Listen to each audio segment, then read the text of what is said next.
இந்த சாங்கை KK sir அவர் பாடியிருப்பார். அன்ஃபார்ச்சுனேட்லி இப்போ நம்ம கூட அவர் இல்லை. ஸோ இந்த சாங்கை நான் அவருக்கு டெடிகேட் பண்ணுறேன்.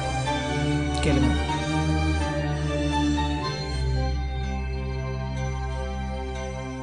பூவின் முகவரி காற்று அறியுமே, என்னை உன் மனம் அறியாதா? பூட்டி வைத்த என் ஆசை மேகங்கள் உன்னை பார்த்ததும் பொழியாதா?